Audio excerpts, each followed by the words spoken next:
This video is sponsored by Surfshark, the best VPN on the market. Surfshark is an app or browser extension that allows you to change your location to access websites in other countries and keep you safe from hackers. For example, we here in Ireland can access other countries' Netflix libraries, streaming services such as DAZN in Spain for those all-important Premier League games. Surfshark keeps you safe and private by protecting everything you do online. When your device connects to the internet, all that information is, in a way, blurred out. Surfshark is particularly useful for keeping you safe if you use public Wi-Fi, such as a college or a cafe. Surfshark allows you to use one subscription on unlimited devices, meaning that you can even share an account with friends and family. On top of this, Surfshark offers a 30-day money-back guarantee, so if you don't like it, you can even get your money back. Our sign-up offer gives you Surfshark VPN for just over €2 per month and up to 4 months free. Why not scan the QR code on screen or use the link in the description to take advantage of this offer. What is up, my friends? It's Friday night. Tomorrow night the Reds are in action, but your weekend has now officially started. Whatever you're doing, wherever you are, I hope that life is treating you well and you've got a good weekend planned. Tonight we're going to be discussing yet more links to Liverpool and Antoine Semenyo. We'll be talking about Mohamed Salah's positioning and how things have changed a little bit from last season.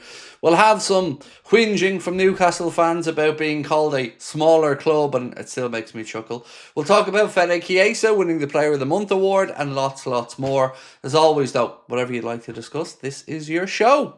Right, my friends, so much for us to go through today. We're going to talk about the press conference from Arne Slot, of course, earlier on as he looked to tell us, well, who was available for tomorrow's game against Brentford. Reminder, it's an 8 p.m. kickoff tomorrow night, so we will be live here from 6:45. Very unusual one this. We've got two back-to-back 8 p.m. Saturday kickoffs coming up. Very rare, but I tell you what, as somebody who does love a lie-in, I'm not going to say no to them. So, how are we? Let's see who's in the chat. Let's pop in and say hello. It's Dom's birthday tomorrow, said Hayley. There you go. Also mine. Happy birthday, Hayley, tomorrow. Hope you have a good day. And hopefully you can manifest that 3 points for us as well. Because look, it was great winning against Frankfurt midweek, wasn't it? But we got to back that up and make sure that we take 3 points away from the G-Tech tomorrow. Easier said than done though, right? So I want to just run you through some of the words from Arne Slot's press conference, if that's all right. You may have heard or seen some of this in the video earlier on, but I just want to talk about a couple of things that Arne had to say and we'll go from there. So speaking about Mohamed Salah, and I have a couple of interesting bits tonight on Mo. One of them, a heat map from his last season versus now, and you'll see a difference in that. But speaking about whether Mohamed Salah has become a little bit less effective in front of goal, this is what Arne Slot had to say. It's so difficult for me to say this, or to say why this is. I could come up with a few reasons, which I'm not sure the exact reason, but I think in general, football players miss chances, and Mo is a human being as well. We're not used to him missing chances, let alone a few in a row, but these things can happen. What could I have to do with? I have no clue if it does, but I've come up with easier to finish chance if you're 3-1 up than if you're 1-0 down. Again, I don't really know where he's going with that one, but maybe that is completely not true for him. The main thing is Mo has always scored goals for our club, and the last thing I worry about is Mo starting to score goals again, because that's what he's done his whole life, and that's what I expect him to do in the upcoming weeks and months as well. Moving on, speaking about Milos Kerkez and him starting the majority of the Premier League games so far and his relationship with Cody Gakpo on the pitch, this is what the gaffer had to say. The reason why we brought in Milos Kerkez is because he's bringing a lot of energy to the game. Keeps going up and down the wing. Very good defending 1v1 situations against the winger. For me, he's been a little bit unlucky. Cody's biggest strength is coming inside, and we've shown him sometimes playing Milos in would have been a better option. Now, of course, we as fans have spoken about this quite a bit. Cody Gakpo, we know he loves to drift inside onto that right foot, but time and time again we've seen over and underlapping runs from the full-back just really not being utilised. So it's good to see that Arne has been pointed out to Cody, well, it's always good if he can get inside and get a shot away, sometimes just to mix it up, maybe go around the outside to our full-back. And then he went on to speak a bit about Curtis Jones, who I think we've all been rightly praising for his good performances lately. This is what the manager had to say on Curtis. I'm not surprised that he touched the ball so often as we put him in a lower team, we put him lower against a team who didn't press the ball. Curtis, his playing time has gone up since I've been here. There's a reason for that. I like how he has progressed. With him, as every player, he's in competition with 5 or 6 other good midfielders. For me, it's a real difficult decision tomorrow for Arna. I would have Curtis back in that midfield alongside Dominic Szoboszlai personally, but I am going to be intrigued to see, one, if the gaffer sticks with the 4-4-2 formation tomorrow, and two, who he goes with in that midfield pairing. Speaking about Florian Wirtz, this is what the gaffer had to say about Flo. I find it a little bit funny. His second assist, we call that assist, and the 1-1 goal involvement against United isn't one for him, which is more difficult to do than the 5-1. His general game was something and the Liverpool fans liked. We've seen more of that already. But if you lose a game, the focus is on the negative things. When you win a game 5-1, 2 set pieces, people talk about your good attacks from open play. We generated the same amount versus United, but the difference was we didn't concede from a set piece and we scored from 2, which of course we did, and hopefully we can continue that tomorrow. I don't know about you guys, but I very much did enjoy both of our centre-backs going up there and scoring headers. I mean, it's glorious when we can actually use a set piece to our advantage. Apologies, I have a bit of a frog in my throat. Right, let's move on. Jeremy Frimpong and injuries. This is what the gaffer had to say. Jeremy is not in a good place. He's definitely not going to play today or next week. Or tomorrow. He's not going to play today, tomorrow, or next week. Hamstring injury is going to take a while. Alex is not too bad. The question mark for the weekend, and let's see where he is. That's the same to be said about Ryan Gravenberch. He didn't travel with us yesterday. We were in and today as well. Alisson is not on the squad. That's also going to take a little bit longer. So we know pretty much Isak, Gravenberch are doubts but haven't been fully ruled out. Obviously Alisson ruled out and Frimpong ruled out. So that's where we're at with injuries from Arna and his updates ahead of the game tomorrow. Wesley said, just want to say, love you mate and hope you're well. Soft kitty, warm kitty, little ball of fur, happy kitty, sleepy kitty. Purr, purr, purr. I'm good, my man, I'm good. This arm is still killing me. I still can't get past the pain from the messing up my shoulder on holiday. It's still quite sore. But apart from that, dude, all is good with me. And looking forward to some more Liverpool games coming up. Tomorrow, of course, against Brentford. Midweek then, we've got the game against Crystal Palace in the League Cup. And then next weekend, away at Villa or a home of Villa. Either way, we're playing Villa next weekend. So, yeah, looking forward to more of those. And then, of course, we've just got one more international break, Wesley, to survive before we have no breaks then till March time. David Robb said, a wise man once said that we must turn from doubters to believers. First trip to Anfield in 5 days. Can't wait. Up the Reds. Well, enjoy it, David. I take it you're going for the League Cup game against Crystal Palace. I hope you have a wonderful time, bro. It's going to be an interesting one, that. I'm intrigued to see what way the manager goes with his team selection. And, of course, Oliver Glasner as well. You know, do you take this tournament as seriously as perhaps us fans would want to? Or do you rotate and mix it up a little bit? I would make the argument that we've got plenty of options. You know, we've got young players that could come back in and get minutes. Ngamo, of course. Trey Neone. So yeah, this is what I'd like to see in the game midweek. But either way, Dave, you're heading over to it, bro, and I hope you have a wonderful trip. Mark, welcome back to Anfield Agenda FC, my friend. Appreciate you as always. Craig, why are we playing at 8 PM on a Saturday? It is to do with the fact that we were away from home in the Champions League on the Wednesday. So the rule was that if you're away from home, Champions League on a Wednesday, you get moved to the later kickoff. You have to have that full 72 hours. And I got to say, I love it. I absolutely love it. I hate the idea of an early kickoff. I'll take an 8 PM over a 12:30 every day of the week. So that's why we're doing it. This one. Love you, Craig. Question is, Connor featuring more and more. Any indication that you plan to leave if you plan to leave the AG sooner or later? I ask with much respect. You're a clever man. I'll give you that one, dude. Nothing gets past you guys, and I love it. Maybe. I'm not going to sit here and say one way or the other. I don't know. I don't know what my future holds. Like I said, I went through a lot with that bullshit racism stuff, and it took a lot out of me emotionally, and I don't ever want to feel like that again. When Connor started to make the extra bits of content, it wasn't with the mindset of me maybe stepping away. It was just a reason to get an early video in the day, you know, because Connor's up bright and early every day, and I'm not. I'm a 2 PM man. So I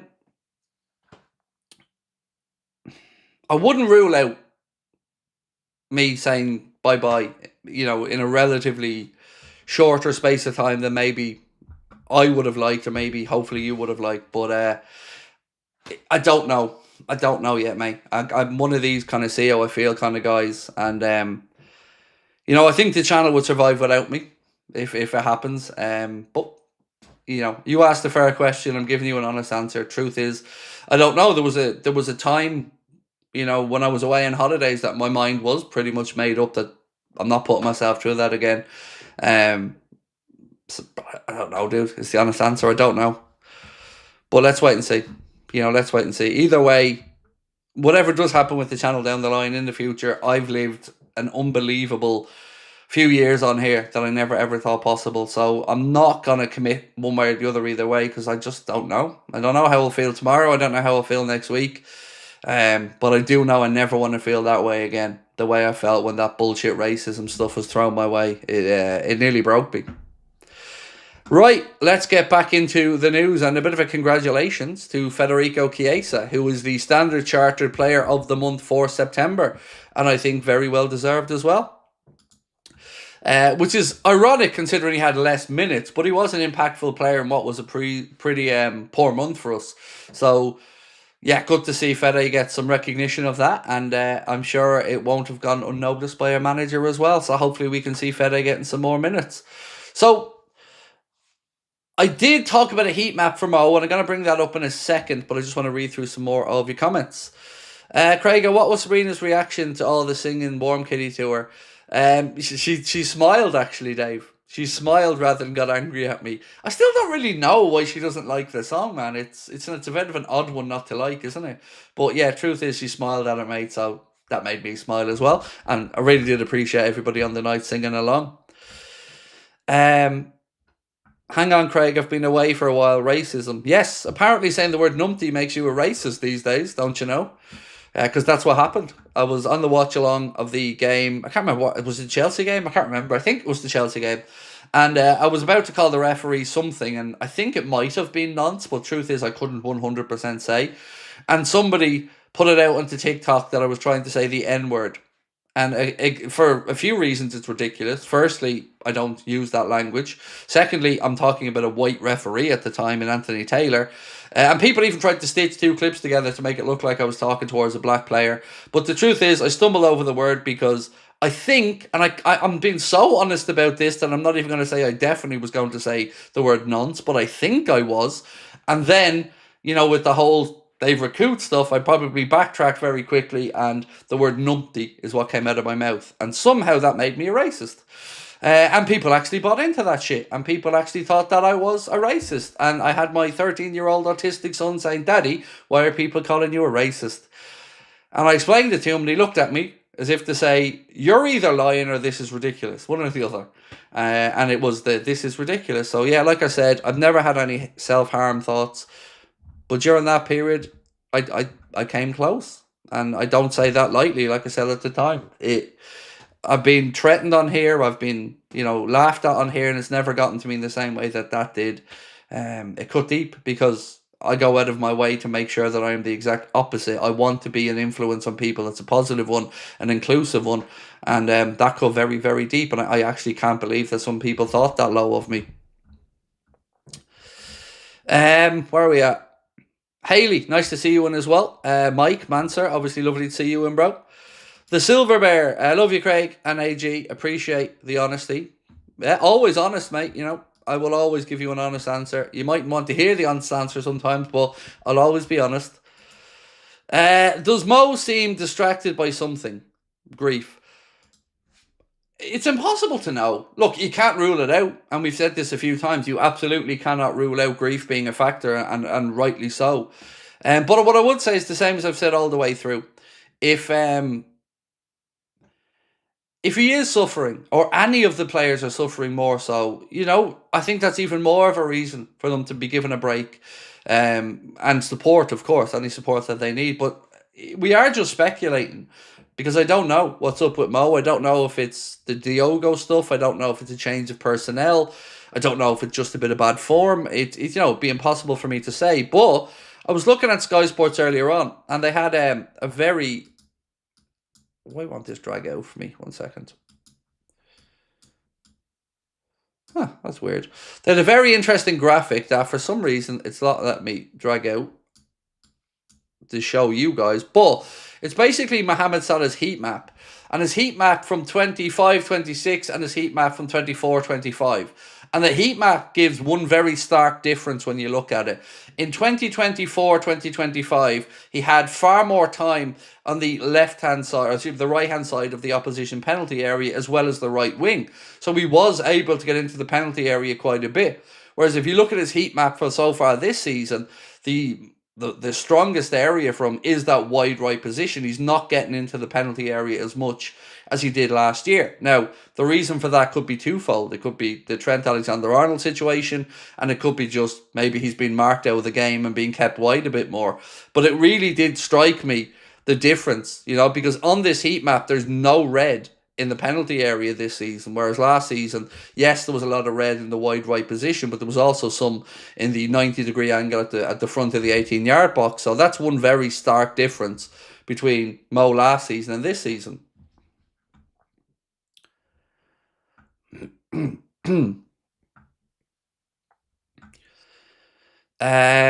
Shane Hoskin, nice to see you, bro.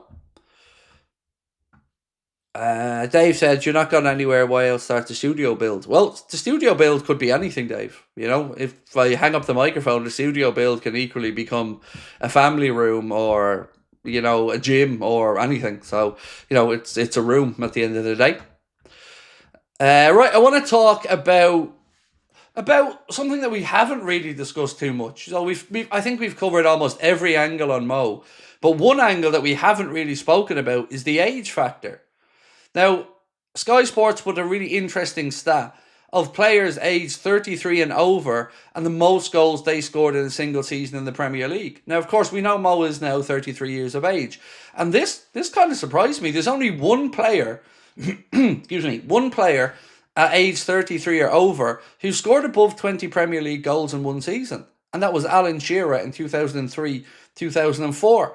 After that is Cristiano Ronaldo in 2001. Or 2021-22 with 18 goals. Ibrahimovic in 16-17, 17 goals. Teddy Sheringham in 2000-2001, 15 goals. And then Frank Lampard, Jermaine Defoe, the very same. So it will be interesting at the end of the season, this season, to see what numbers Mo does have and where he is on that chart of players aged 33 or over. Because I would have thought there would have been a couple more maybe who were in the 20-goal territory, but it's just Alan Shearer who's surpassed 20 goals in a season at 33 years of age, or 20 league goals, I should say.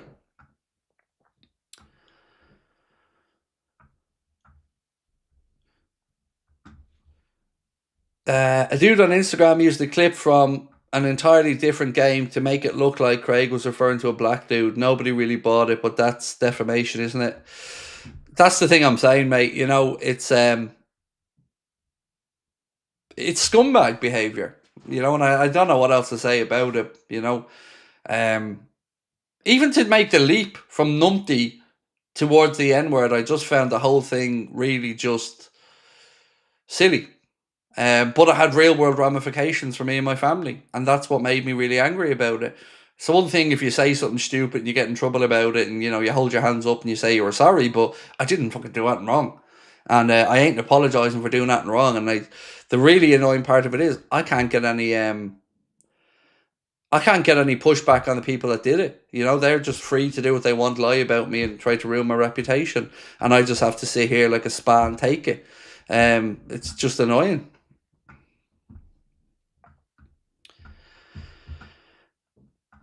Man United fans have been so annoying.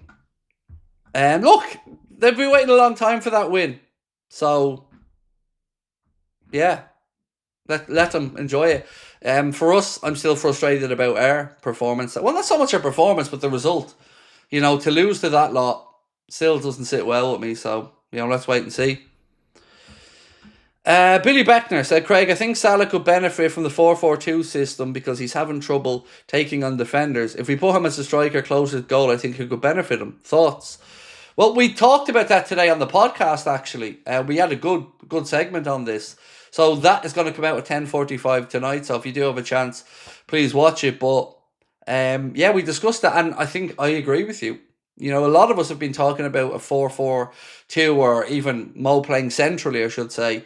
And this feels like a really good opportunity for him, because Isak could be out for the game. And, you know, if I'm on, I probably wouldn't start him anyway, because if he's feeling his groin and he's still getting up to speed, you know, I would probably say go with Ekitike, and then you have a choice between Mohamed Salah and Federico Chiesa. Um, so it could suit Mo, the 4-4-2. And like I mentioned that heat map and how far wide he is in it. Well, the 4-4-2 would surely give him a better option to come central and make things happen. So yeah, I'm intrigued tomorrow to see if it happens. If the manager sticks to that system, or if that was a once-off kind of thing because of personnel. Mark, 45 months as a member, dude. Thank you so much. This weekend, Salah meet the bench, bench meet Salah. So, I don't know, Mark. I've almost talked myself back into playing Salah this week in my own head. Because it's probably going to come down to a choice between Salah and Chiesa. Now, I would play Chiesa. You would probably play Chiesa. But I would dare say that Arna will almost certainly play Salah. So let's wait and see what happens. Look, I want Mo to be back in his form. I want us to be winning games of football. So as long as we leave the G-Tech with 3 points, you know, whoever the manager picks, and I'll get behind them. But it'll be an interesting decision tomorrow. I would say if we are sticking with that 4-4-2 in midfield, why not continue on there and play Jones and Szoboszlai like we did against Frankfurt? I thought they looked really well. We had a really interesting discussion actually on the podcast tonight about Camavinga and McAllister and what may happen there. And is there a world where one goes one direction and one goes the other? So keep an eye out for that one later on and let me know your thoughts on it. In the AA poll, I put Ekitike and Salah, said Kilo. I think Ekitike and Salah is probably going to be what we see if the manager goes with a 4-4-2. But either way, I just hope we see more of Chiesa going forward, because, you know, I think he deserves it. He's been really good this season. I've been really pleasantly surprised as well with Hugo Ekitike and quite how good he's been since he's come in. I didn't really know what to expect of him. But can we come back to Newcastle for a minute? Because I'm sure you've seen Arne Slot's press conference where he spoke about Isak joining a bigger club. And Newcastle fans have, again, got very uppity about this. I've seen Craig Hope asking Eddie Howe about it. And Eddie Howe, to be fair, tried to bat it away and dealt with it pretty well. But I want to just make something clear. I don't know how this is a debate or a problem. There is no doubt we are a bigger club than Newcastle. I don't understand what, you know, unless maybe Newcastle fans think that they were being belittled by Arne, which, you know, maybe they have a point on that. I don't know. But if it's up for debate, it isn't a debate. Liverpool are miles ahead, much bigger club, the most successful club in English football history. It's not even a debate that we're a bigger club. So I don't understand their full outrage around that. But they seem to be outraged about anything Liverpool these days. You know, so much so that we even have Luke Edwards of the Telegraph still hate watching Isak games for Sweden, and, you know, liking his failures. It's the whole thing's fucking weird. Just get on with your own season and enjoy it. So he's right though. We are a bigger club, and he has joined a bigger club. So with that comes more pressure. Bob Ross said Chiesa has been a super sub. Honestly, think he's more hungry if he sits on the bench for 70. Liam Stewart, welcome to Anfield Agenda FC, Liam. Appreciate you. Canada 2020 said, it is a fact that Liverpool is a bigger club. Newcastle is nowhere near the top where all the rankings of clubs are made. Of course, like one Newcastle fan in the comments of the video earlier on even tried to say, well, you've not won much recently. And I thought, well, we've won 2 Premier Leagues and a Champions League in the last 6 years and a domestic trophy, if my memory's right. So that's big club stuff to me, you know. But look, Newcastle are a great club. We've said this numerous times. I just don't understand why they seem to be so tetchy about anything Liverpool related. I don't know. It just kind of reinforces the little club mentality. I think the way they dealt with the whole Isak transfer was a small club mentality way of thinking. But yeah, it is what it is, I guess. They have Voltmata, enjoy him and stop being bitter about us taking Isak. Yes, exactly. Voltmata, and Voltmata's doing very well for them, Keane, as well. You know, he's had a good start to life there at Newcastle. Right, let's talk Antoine Semenyo. One interesting thing that somebody mentioned the other night was that Semenyo did indeed grow up an Arsenal fan. The Mail Sport confirmed that one earlier on. But there's also an article in the Mail Sport that said an offer in excess of £75 million will be enough to sign Bournemouth winger Antoine Semenyo. Bournemouth are expected to resist offers for Semenyo in January as they look to turn down all approaches before next summer. Liverpool and Chelsea are heading the race and the most interested in Semenyo. So, again, this is a topic we discussed on the podcast tonight, but if we were to go out to try to bring in Semenyo, do you guys think that we would be bringing him in as the long-term Salah replacement, or as a utility player who can maybe cover for Salah at times, but could also cover until Rio Ngamoa is fully up to speed? Because we don't really have many options there off the left outside of Cody Gakpo. So it got me thinking, where do we play Semenyo if he comes in? Is he that long-term Salah replacement, or is he going to be somebody who can play right across the front line? The answer, I would say, is probably the second. He's somebody who can play in either position. But it wouldn't rule out the idea of him being the long-term Salah replacement either. You know, he's 25 years of age now, which is peak years for Liverpool to be going out there to bring in a player. You know, usually when we spend big money on a player, unless Florian Wirtz, it's usually somebody who's around that 25 mark. Virgil was similar age profile, I think. Isak, again, similar age profile. So I'm just not sure where I sit on the £75 million for a player that I think they bought from Bristol for about 10, something like that. Is he a £75 million player? Well, I guess maybe in this mad world of football transfers that we live in, the fact that he counts as a homegrown talent would probably add a bit there as well, even though, of course, he's a Ghanaian international. Yeah, look, I'd be comfortable with it because you can see why we'd be attracted to bringing him in. He's strong, he's fast, he's direct, he knows where the goal is.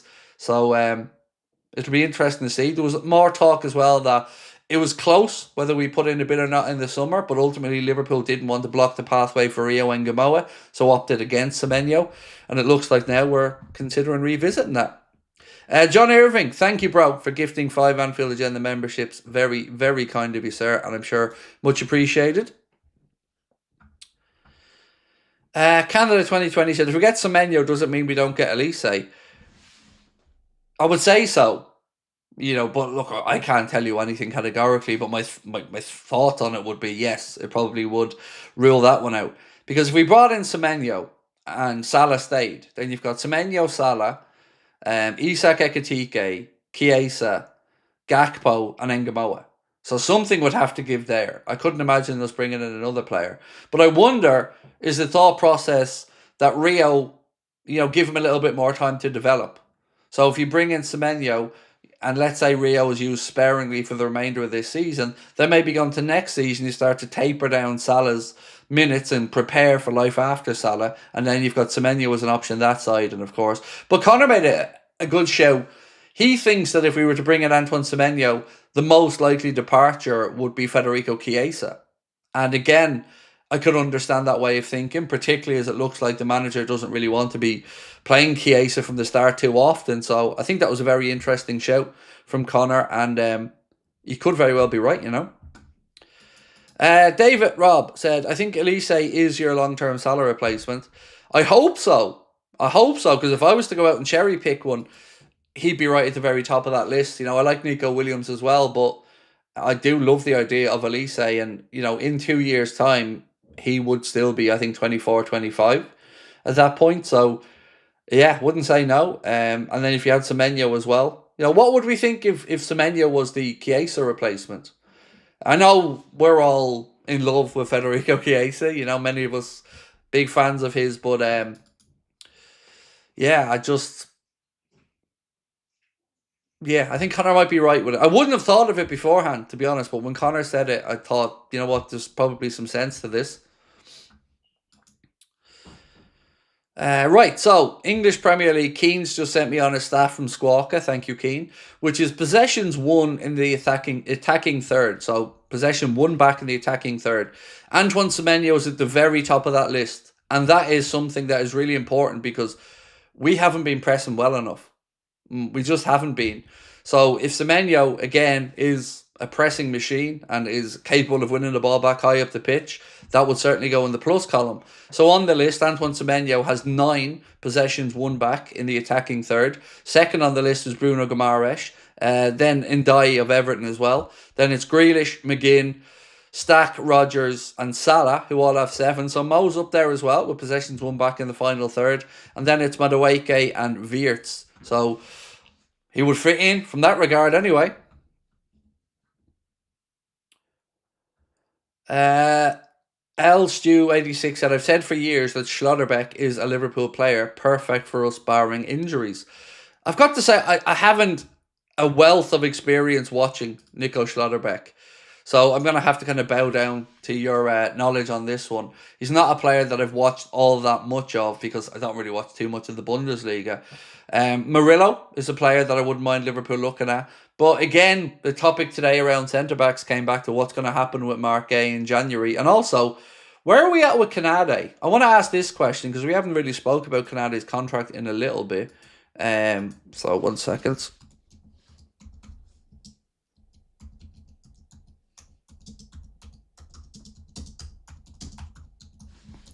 So I just want to ask, will Canade sign the new deal?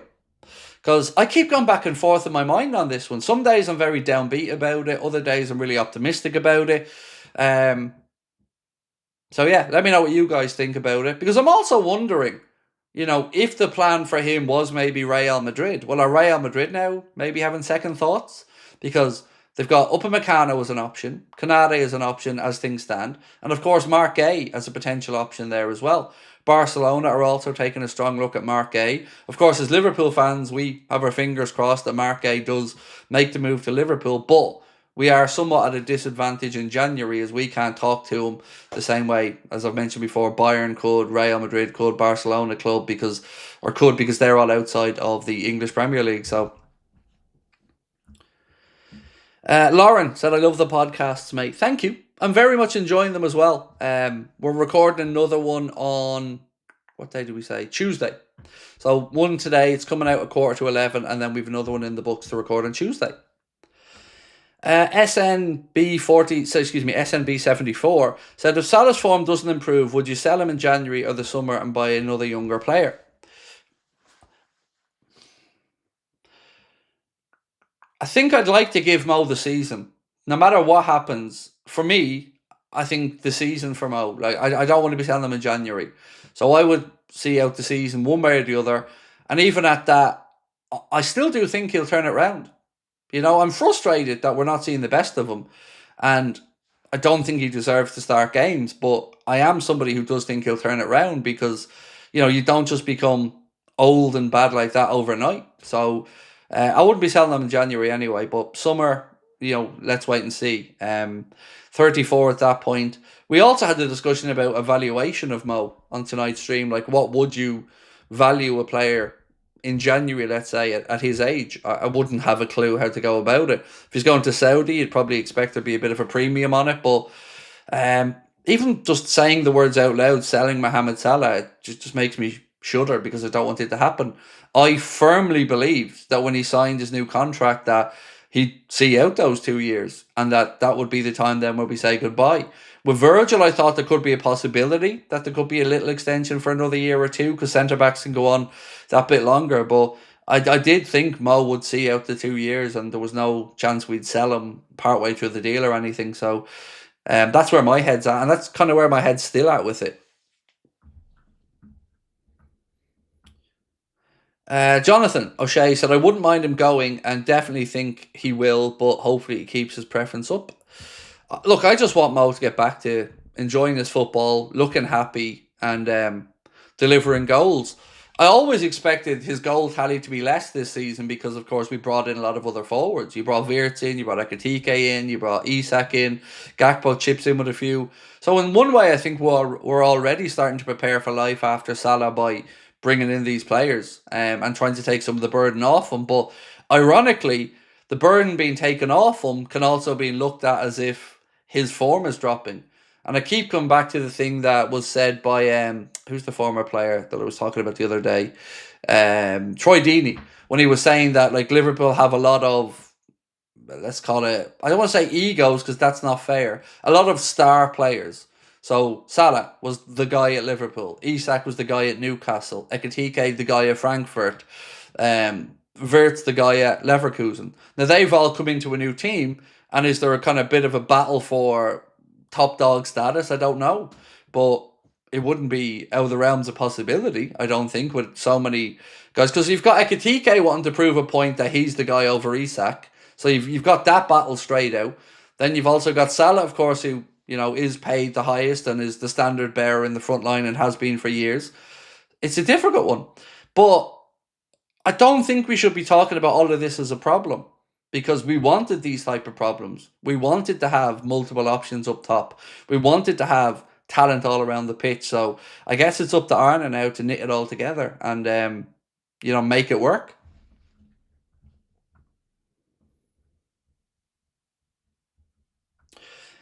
Lauren said, so sad seeing so many fake fans saying whoever says Salah out is a racist. He's just playing crap at the moment.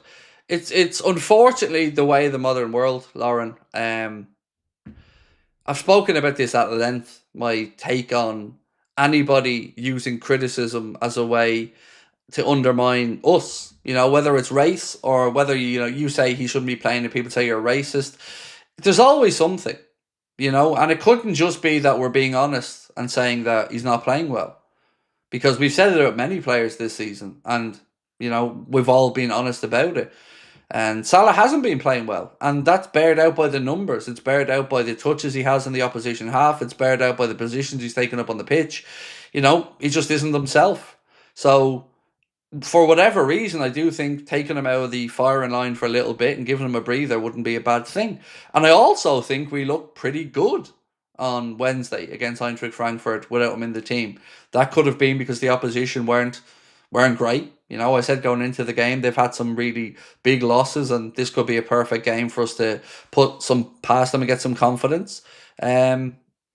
Ultimately, none of us want to be having these conversations, do we? None of us want to be talking negatively about Mo. None of us want to be talking about the centre-back situation in a negative way. We want to be upbeat and positive, but I personally just refuse to be a happy clapper.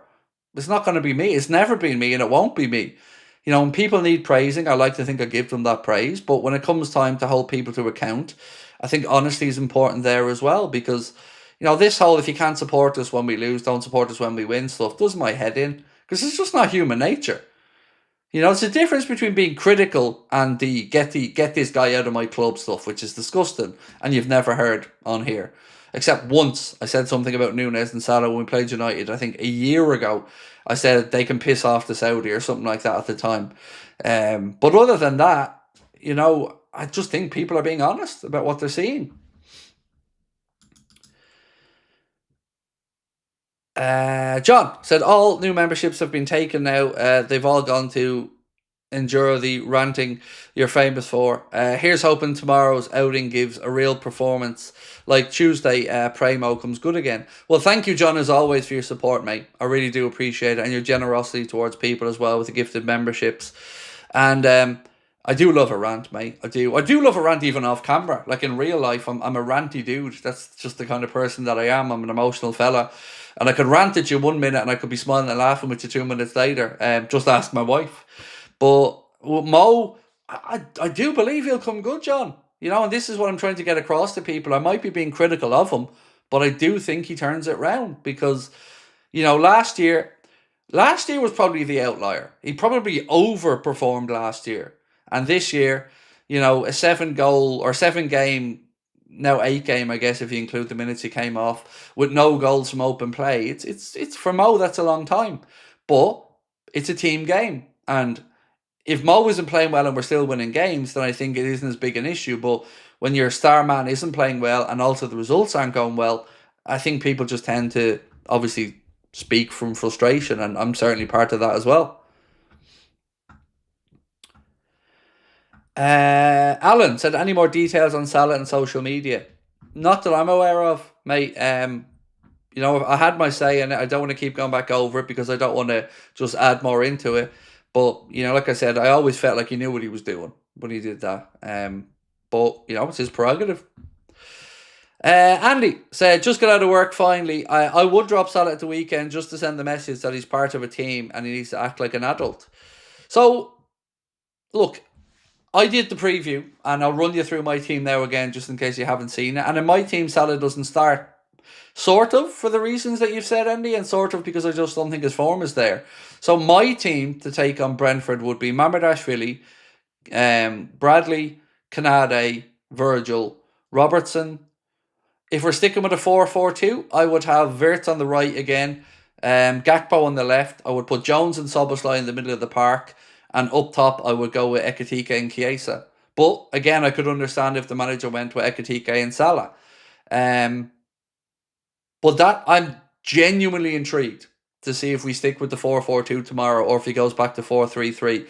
Because, when Ryan's back in as an example, well then midfield's going to look a little bit different, isn't it? You're going to have one deeper line player there, maybe one with license to get forward. But what was very interesting in the 4-4-2 was that Robbo became the third centre-back when we were in attack. You've seen Bradley or Frimpong get up the field, and you definitely then seen Andy Robertson took him back in to provide the back three. So for me, I love the 4-4-2. We're going back old school in football, as Chris said to me earlier on. Long throw-ins, set pieces, 4-4-2. So maybe this is what gives us that bit of balance while we figure shit out.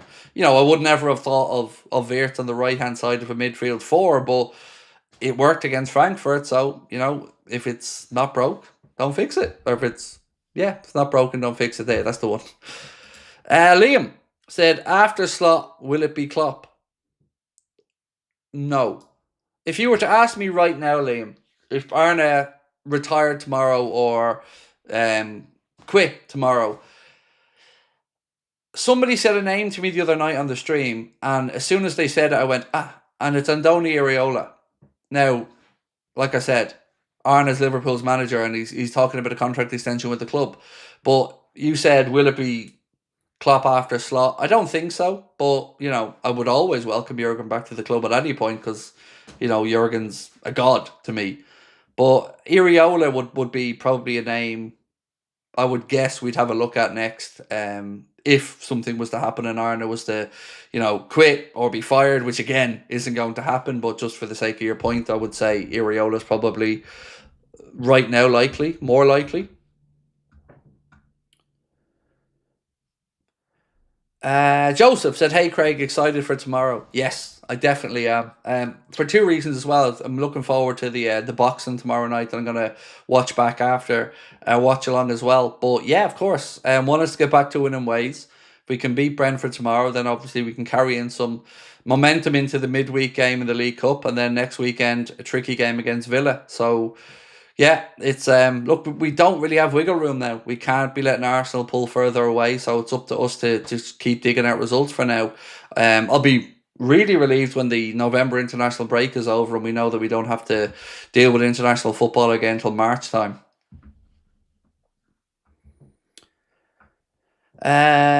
Vishal said, I feel that the reaction to Salah's social media behaviour is blown out of proportion and accounts are making it bigger than it is. So I disagree with you, mate, but I'm going to try to explain my stance on it to you. Why did he do it, first and foremost, right? So you're saying that the fans' reaction to it is blown out of proportion. Could you not equally say, my friend, that his reaction to not playing well or to being criticised a bit is out of proportion? Because we all know with somebody as influential as Mo, anything that they do gets highlighted.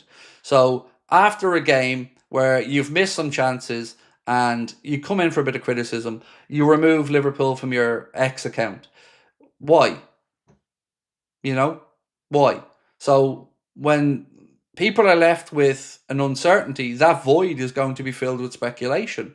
So if Mohamed Salah was unhappy and wanted to just come out and say, look, I want more support from the fans, I'm feeling a bit frustrated with people having a pop at me, I think that would have provoked the fan base to then go, let's get behind Mo. But he just did what he did, and he did it without any real explanation. And it only invites more scrutiny on the team, on the manager, on the fan base. and it's just more negative column inches. So you could say it was blown out of all proportion, but I could say the exact opposite, and that he made a mountain out of a molehill. So, but I do respect where you're coming from. I just think it was a completely unnecessary thing to do, and it was an avoidable situation. Kaz Marks, how are we, my friend? Said, hi, Craig. I've been watching from the bench. Anxiety sucks. I'm really sorry to hear you're struggling with that at the minute. It's been a bane of my life, so I really do get where you're coming from. Just want to say that you are an amazing human. Feck the haters. We all have your back, and you've helped me more than you know. Thank you and much love. So, I had said to you guys, Kaz, that during the, you're a racist stuff, I considered the unthinkable, and then I also considered quitting.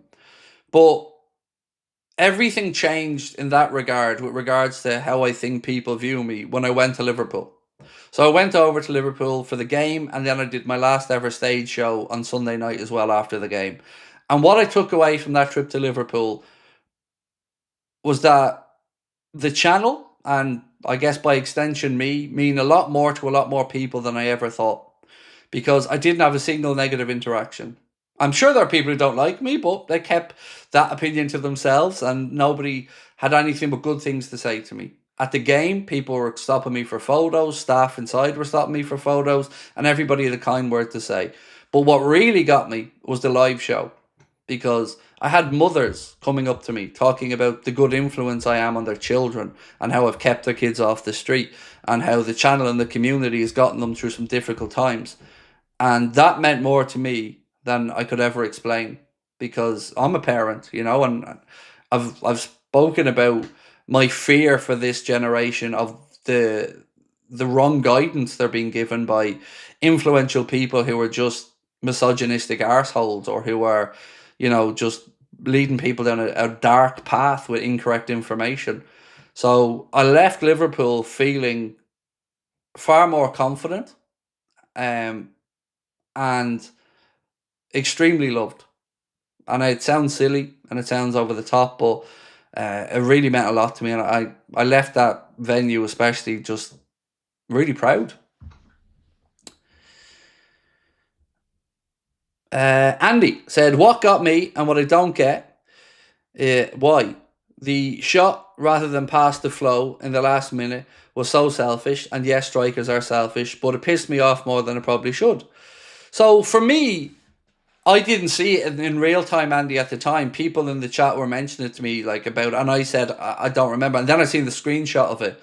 I think it was Keane or Connor sent me on the still image of what was clearly the wrong decision from Mo. He should have squared it to Wirtz. But I just feel he should be above what he did with the social media account. And I'm a big believer in a simple thing. If you've got something to say, say it. If you don't, don't. But it's like Trent with this. Do you remember when he scored? What was that about? If you were unhappy about something, say it. Because I dare say Mohamed Salah has way, way, way, way, way more supporters and way more people in the Liverpool fan base loving him and wanting him to do well than he does detractors. So I don't know if it's just a strop because he's getting a bit of criticism. I don't know if there's something we don't know about.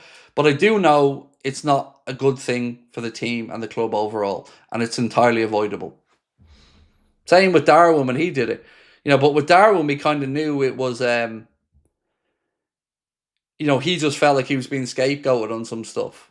And, I just feel like I could understand him doing it a little bit more because he's younger. And, it just wasn't working out for him at Liverpool. But, Salah's had tremendous support, and rightly so, from Liverpool fans. Even last year when he was battling for that new contract, Liverpool fans were right behind him and telling FSG to pay up.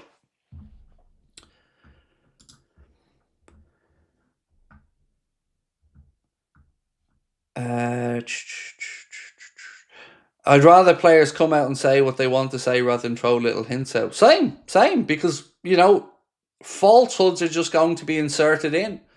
And if you don't say exactly what's up, people are just going to fill that void with nonsense and speculation.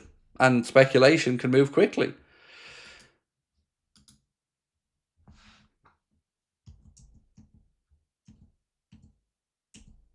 Sorry, I'm just going back through my notes here on something.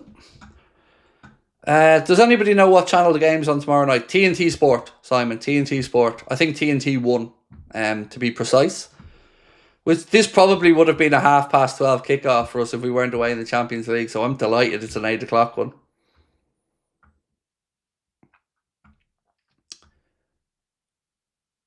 Daniel Roberts said, "True, Craig, less than 1% of the fake Liverpool fans have been abusing Salah. This just annoys the real fans." Definitely. Anybody who starts or who has a sentence that sounds anything like this can fuck right off. Get X and Y out of my club. You've all seen those posts on social media. They can do one. Because firstly, mate, it ain't your club. It's everyone's club. And you can say whatever you like, but you can also be held to account for that. And anybody who comes out with "get this person out of my club" is an arsehole. Simple as that. You know? It's just entitled, it's arrogant, it's disrespectful. And especially when you're talking about somebody like Salah. But what also annoys me, and this applies to every player, the difference between criticism and hate needs to be understood, because they're getting conflated, the two things. If somebody says somebody didn't play well, you often see then stop hating this guy. It's not hate, it's an opinion. It's an opinion. And people are entitled to that opinion. So I do draw the line between I don't think someone's playing well versus the get out of my club shit. I don't have any time for the second part of it, but I do think everybody should be free to give an honest opinion on what they see. And when you give that honest opinion, if people disagree with it, they should explain why they disagree and not just try to label you as something. A hater, a racist, whatever. You know, it's always straight to there's an underlying reason why you're doing this, and it isn't just the performances. And that's society. That's where we are at the minute, and that's why when the person asked me earlier on, is Connor doing more content because I might be stepping away? That's why I can't give you an honest answer, because I hate where the world is right now, and I hate where the online world is. This channel has been my inner sanctum, and I love it. But outside of here, you look at social media, it's a shit show, an absolute shit show, and I fear for this generation of kids coming through because it's tough.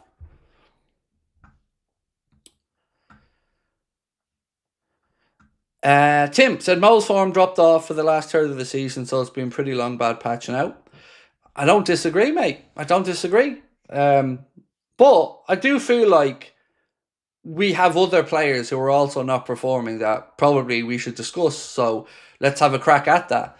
You know, I've got to say I've been kind of underwhelmed so far with Frimpong. Now, he's also been unlucky. He's had some injuries, but he's not exactly. But what gets me most about Frimpong is I still don't know where the manager wants him to play. You know, is he a right back, or is he a Salah replacement or a Salah alternative on the wing?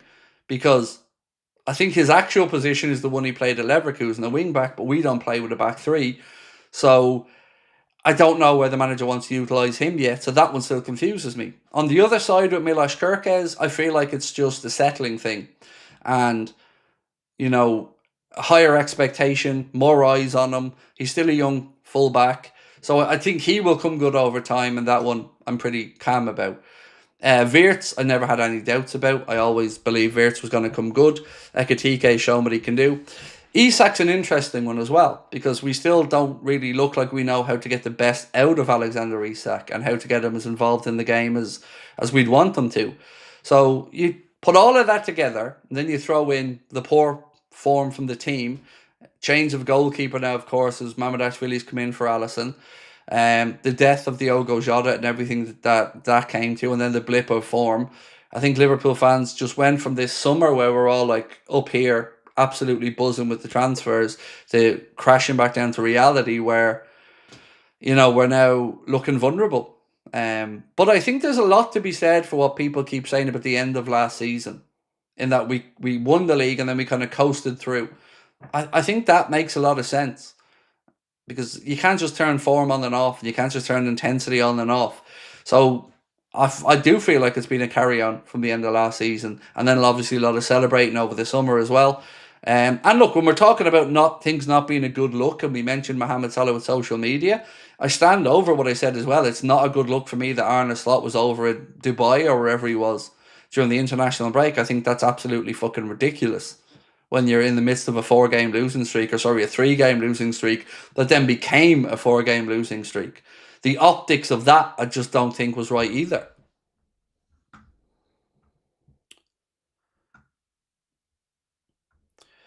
Right, what else we got? Craig, did you know that, where you go, that you have the same amount of subscribers as the population of Iceland? I didn't know. I didn't.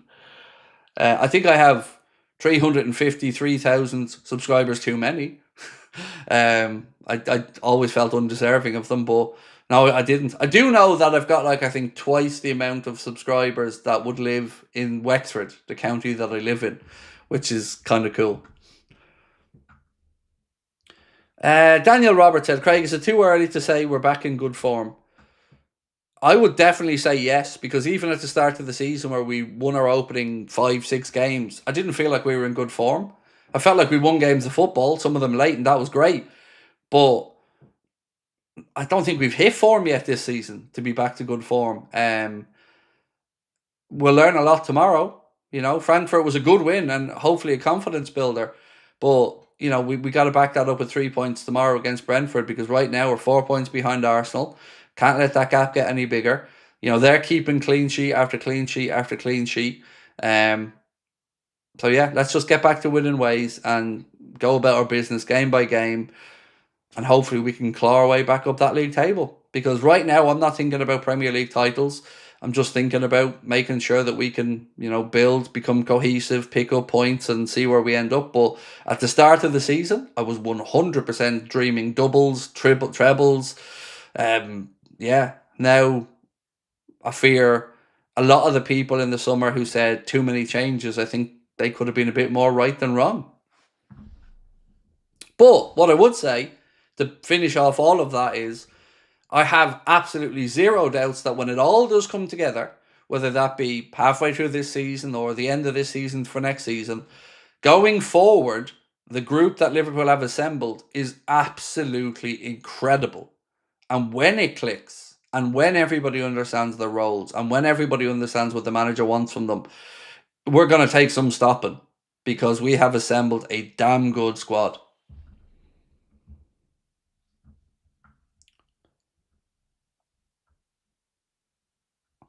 Jay said, can we all focus on the accountability and encouragement side of reality? Let's not be haters and be truth seekers and problem solvers.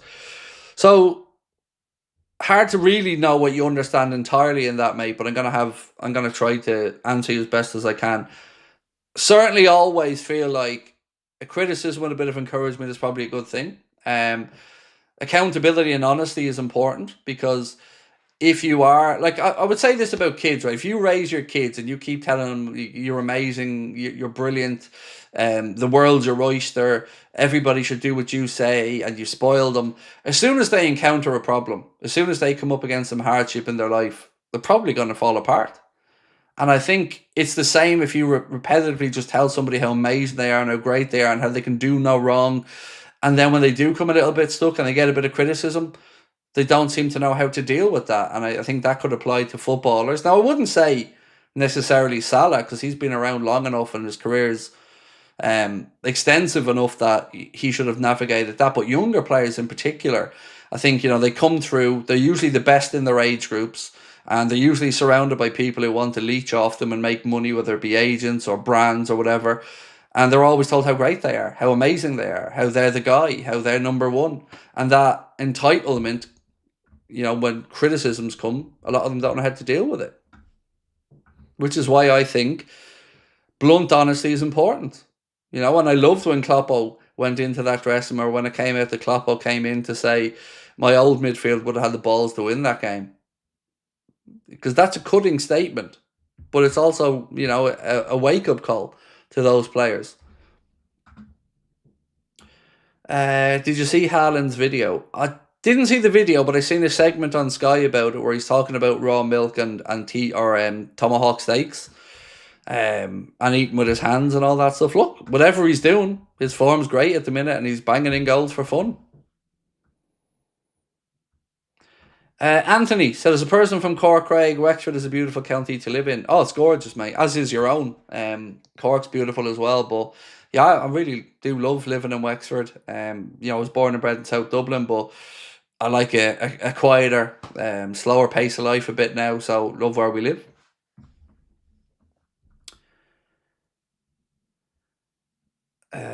Do we think we will do better next season rather than this season? Said World of Naturalist.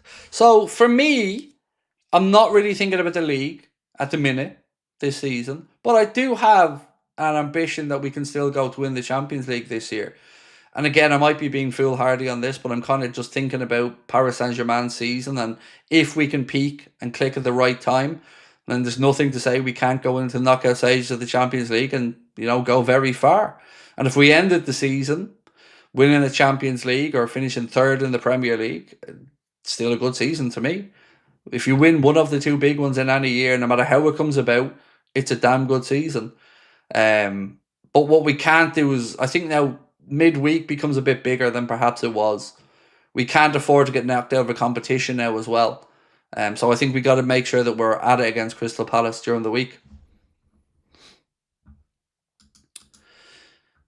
Ken the Sweeney said, do you think Salah tracks back enough and works hard enough to support the fullback? When his output is high, I get it, but when it isn't. So he definitely doesn't do as much as he used to. This has been spoken about by the manager as well, Ken. Or Kenneth, excuse me. Oh, I said Ken at the Sweeney. It's Kenneth Sweeney. Sorry, Kenneth. I'm an idiot. Yeah, he definitely doesn't track back as much. And if you've got Isak, who isn't really pressing as much as I'm sure the manager would want, then that becomes a problem.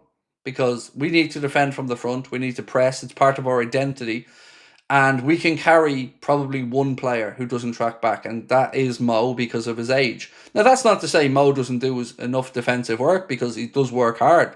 But it feels as if the manager has given him a bit more license to not track back. But everybody else then has to be at it. You cannot carry any more passengers. And Isak's press doesn't look like it's where it needs to be yet.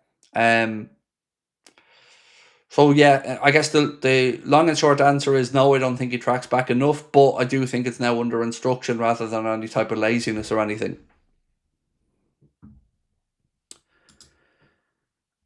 Grizzly, Mo should get going in the FA Cup.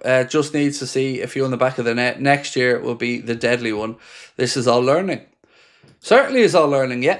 There's lots of sense to what you've said there, mate. And like I've said, this season is a bit sticky at the minute, but I really feel when it clicks for us, you know, there's too many good players at this football club for it not to be successful. There's one topic I'd like to discuss though, and it kind of plays into Canade. But if Ibrahim Canade leaves the club, and we do have a poll running at the minute where we're asking you, will Canade sign the new deal? So if you haven't voted on that one, please do.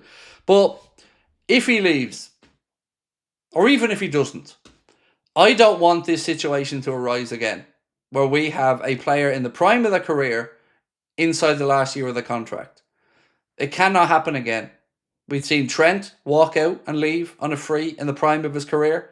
And there were other players who left, like Firmino, who of course was at the tail end of his career. And that's a bit more understandable. But we cannot be in this position again, where we could lose a 60, 70, 80 million pound centre back for nothing. That's not good enough. That cannot happen again. And I know that there's extenuating circumstances because Hughes and Edwards weren't in over the last few seasons, and you know Schmadtke was more really focused on bringing in players and triggering those release clauses. But it really pisses me off that the club are in this position again, because we are supposed to be a club run by very clever people, and clearly they are very clever people. But somebody took their eye off the ball here to let Trent and Canade either get to this situation or manipulate to this situation. Whichever wording you want to use, it's unacceptable and it can't happen again. Because if you don't bring in a transfer fee for a player, that of course has a knock-on effect, because you're still going to need to replace that player. Now, we tried to replace, or maybe will try to replace Canade with another free transfer, but there's still going to be a significant amount of money involved in that. But I just don't think it's a good look when the club let this happen. Now, I'm not clever enough to know from an accounting perspective if there's any upsides to a player walking out on a free, but I do know it looks shitty from a fan perspective.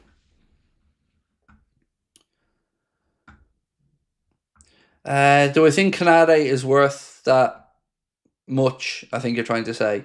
I think Canade is worth about 170 to 180,000 pound a week max. Yeah, I don't know what he's asking for. I don't know if any of us do. We know there's been numbers bandied around, but Virgil before his big contract extension was, I think, on about 220,000 pound a week. And to get to £220,000 a week, Virgil had to be the best centre back in world football to get that from Liverpool. So I don't think Canade is at Virgil's level. And I think what he's on now is too low, of course. If he's still on 80, 85 grand, definitely deserves a pay bump, and a significant pay bump. Anywhere from 150 to 180, I'm comfortable enough with. But 200 grand or upwards, it just doesn't feel like there's value there for me, because I don't think he's shown himself to be that good yet. Now, of course, the argument is other clubs may pay their centre-backs more, but that's their problem. And what are you in football for? Because you're going to be well compensated at Liverpool or at any top club. But you do definitely know now at Liverpool, you're going to be challenging for major honours every season. You've got a manager who just won the Premier League. You're more than likely going to be in the Champions League year in, year out. You've just seen the club bring in and surround you with brilliant players. So I, for the life of me, can't figure out why anybody would want to leave Liverpool Football Club now. Is going to Real Madrid really stepping forward in your career? That's debatable. I'm not saying they're not a bigger club, because they're probably the biggest club in world football, but from a playing perspective, I think you can achieve everything you want at Liverpool. Now, if you want to try a new league, that's another conversation, but yeah, I don't want more players walking out on a free. It's annoying to see it happen. LFC Cal said, one thing that's comforting me with our form is remembering that when Slot came in, everybody raved about his team's peaking in the second half of the season.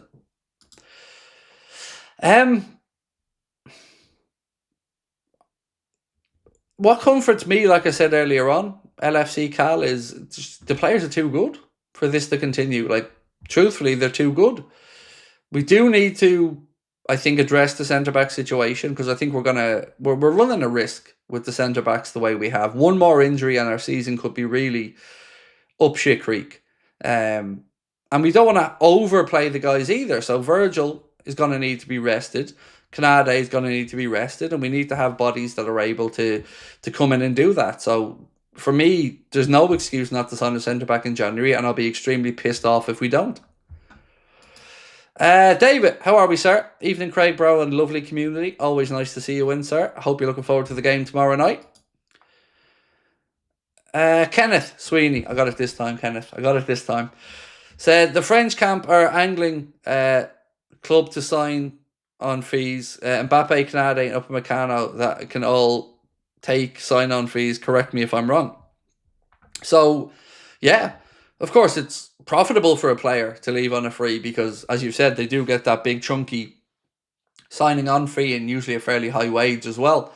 And look, from the player's perspective, I'm not really...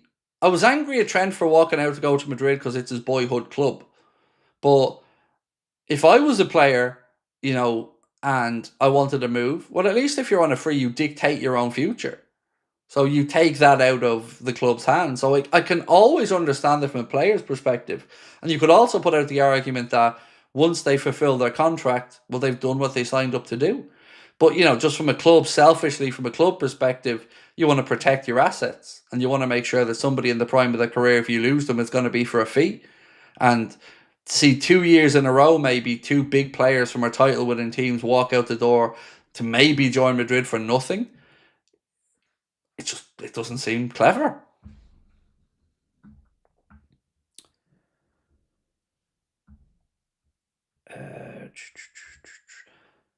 Those two finals that we lost to Real Madrid cost us dearly, said Rain. Summerpool said, do you think the owners and directors test needs replacing to stop any more clubs going into administration, or make it easier for the FA to force the owners out before clubs have to use administration? So is this in connection to like Sheffield Wednesday and that whole situation? Honestly, I don't think the fit and proper persons test, I think, certainly makes more sense when you're talking about championship clubs downwards, because you are maybe talking about a single owner. But when you get to the Premier League and the top part of the Premier League, there isn't really, local man or woman does good, buys club anymore. It's usually more often than not um, an investment fund or a group that have come together to buy a club, or a state-backed entity, because these clubs are now so expensive. Like, even looking at a potential Spurs sale, they were talking about £4.5 billion.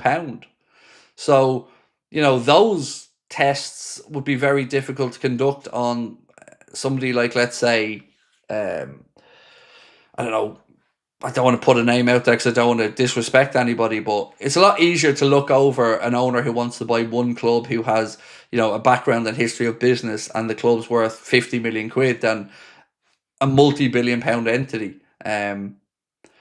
So what happens with clubs lower? I don't really know, to be honest. I think English football probably carries too many professional teams, and you could probably remove one of the leagues from a professional level. But that being said, they're also cultural institutions, and the idea of a club like, Sheffield Wednesday going into administration, which it has, in this case, is actually probably a good thing for Sheffield Wednesday because it forces out the owner.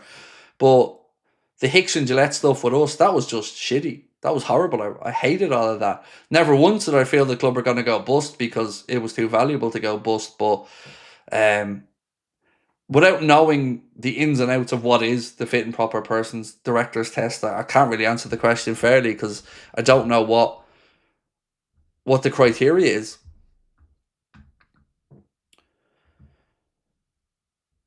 Jay said, Craig, you're a truth seeker and an honest gentleman. You're a great example to us. Stay with us, my friend. Thank you, bro. That means a lot. Yeah, it means a lot. It does. It's been a tough month. But there's good things, and there's good things as well. So today, the foundations are now in. I think I can maybe share a picture with you. 1 second. See if I can get back to it. Where are we? Yeah, so I'll try and share this picture with you. But the foundations are now in for the Anfield Agenda office. 1 second. Oh, that's 1 sec. Whee! So, still a bit big. 1 sec. Drag it in. So there you go. As you can see there, foundations are now in. That's the foundations aren't crooked, by the way. That's just me being shitty at taking a picture. But yeah, the foundations are now in, and the office build will be moving forward pretty quickly from this point. So, really excited. Yeah, lovely to see the foundations in now and know we're not too far away from making that dream happen that we've been thinking about for about 5 years at this point, trying to get to this point.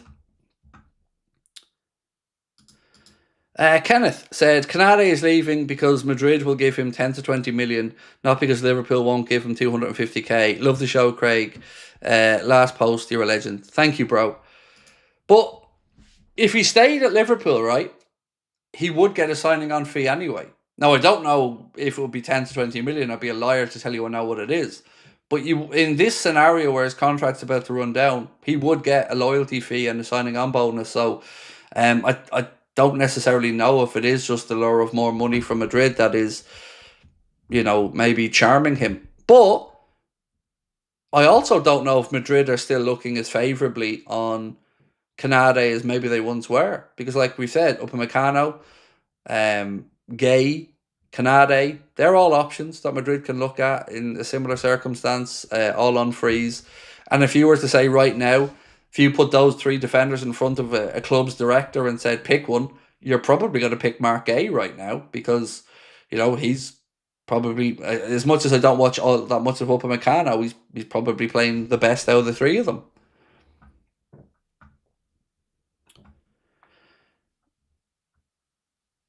So happy for you, Craig. You deserve that studio. Good luck on it. Thank you. today was a fun day because I was sketching together the table, because we want to have a table built for the studio, and I was sketching together what that might look like, and I think I've come up with a pretty cool idea.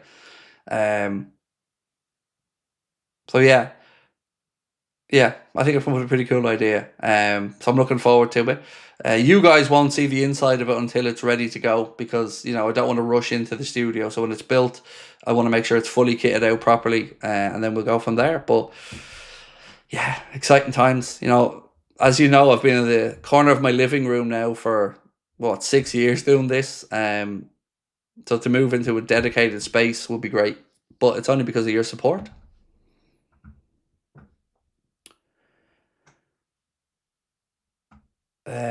When will it be done? So they reckon the build will be about 3-4 weeks more from here, and then of course we've got to paint it, get the technical stuff into it, get the desk made, get the lighting set up. So I haven't really put a time frame on when, but I'm guesstimating January time, somewhere in January, before we're in there and working in there. Love listening to your channel every evening. Become part of my routine. All the best, pal. Thank you, Charlie. Thank you. Can I ask how you guys are finding the podcast, actually? Because I'm really enjoying doing them again. Maybe maybe you don't know, but I started my whole content journey doing podcasts. So to go back to doing an Anfield Agenda now, I'm actually really looking forward to them every time we do them. And we recorded another one today, which is coming out in about 43 minutes. But I just want to know what you guys think about it, and if there's any things you would like added, taken away. You want it longer, shorter? Still trying to feel it out in the first season of doing it, but I'm really enjoying it. Love the podcast, said Haley. Frank said it looked great with, I think, the stone carving, which is on its way over to us, by the way. I still can't believe that gentleman took the time to carve out our logo in stone, but eternally grateful for that as well. Christine van der Merde said, love the podcast. Thank you, Christina. Save for Dave Sharples. Appreciate you, Dave. Really enjoying it. Cool. Thank you. I love it as well. I do. I really, really like them. Why not a live podcast? Because it's too distracting. And that's the thing. We were considering doing the podcast live, but not having comments on. Actually, I tell you a lie.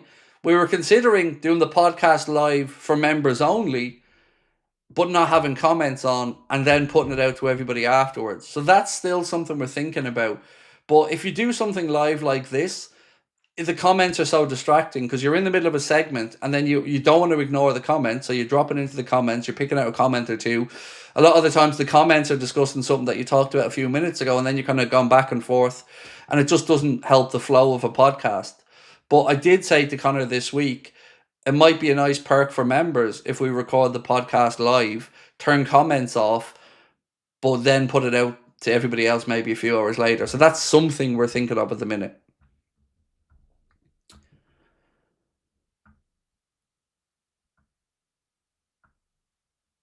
Maybe we like the corner of your living room. It's the missus, mate. The family, every time we do a podcast or a stream, the family have to go up to their bedrooms or something while I'm in here taking over the living room. So it'd be nice to be able to give them their evenings back in the living room. Fakidyo, thank you. Appreciate that. Paul Driscoll, the podcasts are excellent. Really thought-provoking and good to hear your different opinions. Nice. L Stew said, not seen podcast. How? Look, mate, it's on Spotify as a video podcast if you want to look at it on there, and if you want to look at our playlist on YouTube. So we do separate our videos into different. I say we, Connor does, into different playlists, and the podcast is up there on a playlist as well. So one will be coming out at 11:15 tonight, and we try to do 2 a week where we can. And the next one we're going to record on Tuesday. So, yeah, look, I'm loving them, and it's great chatting with Connor. It's great seeing Connor come out of his shell as well so much and show so much confidence.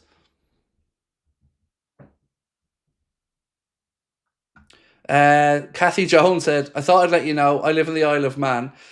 From Liverpool, you have 4 times the population of the Isle of Man. I've been to the Isle of Man once, and I've got a really weird story that I remember about the Isle of Man, and it is...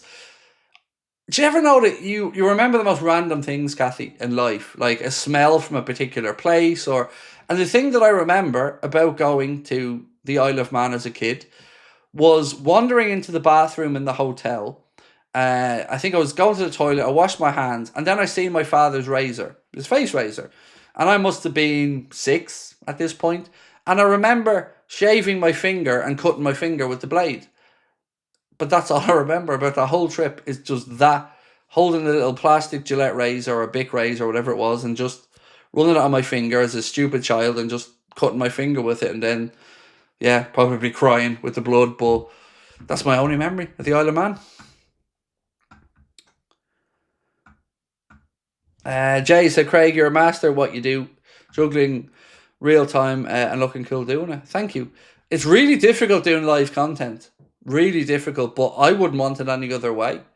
Doing these streams live with you guys, it's pressure because, especially when you're a ranting lunatic like me and, your brain's processing through words as you're in a rant and you're trying, right, you want to be honest, but you don't want to get cancelled. You want to be forthright, but you don't want to go too far. So it's difficult to juggle it, but, you know, I wouldn't want it any other way. Even when we do the live shows on stage, I don't have a set list or anything. For the show we did in Liverpool, I didn't have a single thing written down for that show. I just went out there and went with the flow of what it felt like that night, the game that we just witnessed, and yeah, I love it. I love the challenge of doing live content, and maybe it's because I come from a pirate radio background when I was younger, but yeah, I love this. I couldn't imagine not doing live content.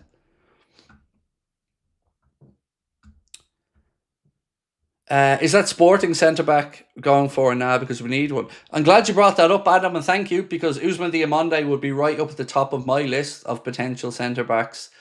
Mark Gay is the one I want us to bring in for various reasons, but we again spoke about Ousmane Diomande tonight on the podcast as another option, and the irony of that is that Crystal Palace had looked at him as a Mark Gay replacement last summer, but the price tag was a bit too much for them. So yeah, I would very, very happily bring in Diamande. I think he's a very good centre back. Even when we were going back to looking at Gonzalo Ignacio back in the day, Diamande was the one that stood out more to me. Although we did have, if I remember correctly, a slightly higher release clause.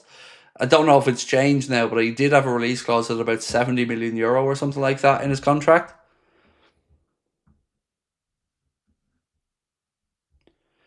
I don't know how you manage with so many lives. I wouldn't be able to even manage one if it was for 10 minutes.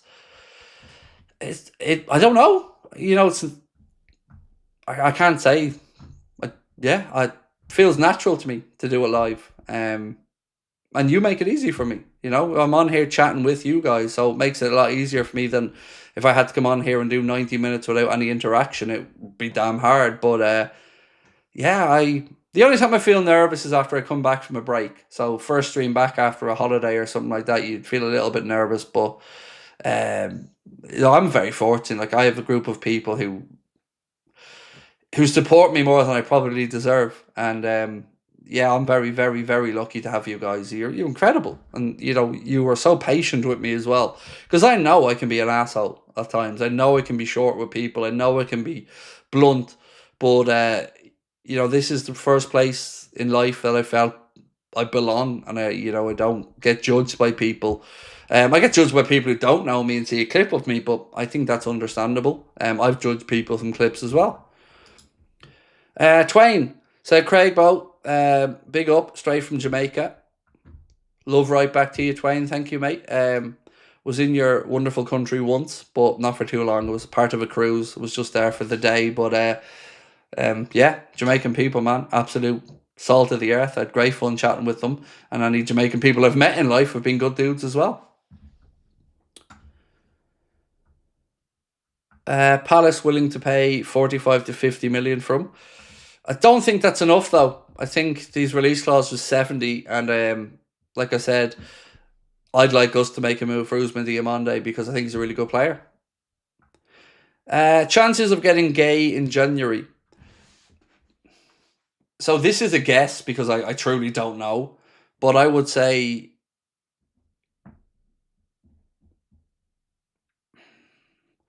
I'm going to say slim. And I'm going to say for the same reason we weren't able to get him in the summer. Because one, will he want to move World Cup year midway through the season? Two, will Crystal Palace have the time to bring in a replacement in January? Yeah, I'm going to say unlikely. I think if Liverpool do get him, it'll be in the summer. But we need somebody in January as well. So I think there's a world where we bring in somebody in January and Mark Gay in the summer. And the reason I say that is I think Joe Gomez is going to go. And I don't know, there's talk of January, but I can't see that happening. But I do think Joe Gomez will move on. And that will free up one place. So that let's call that the Mark Gay place. But if you need to bring in somebody in the here and now until we get certainty over Canade.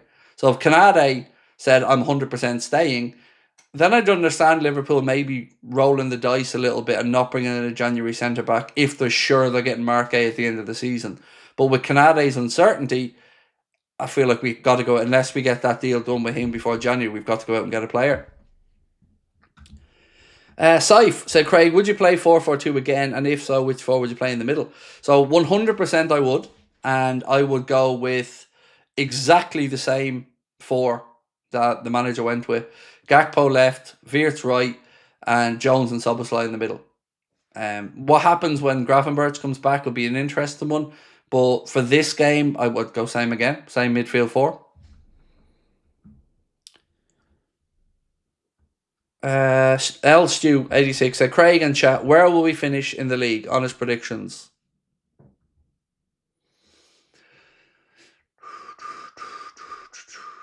Second or third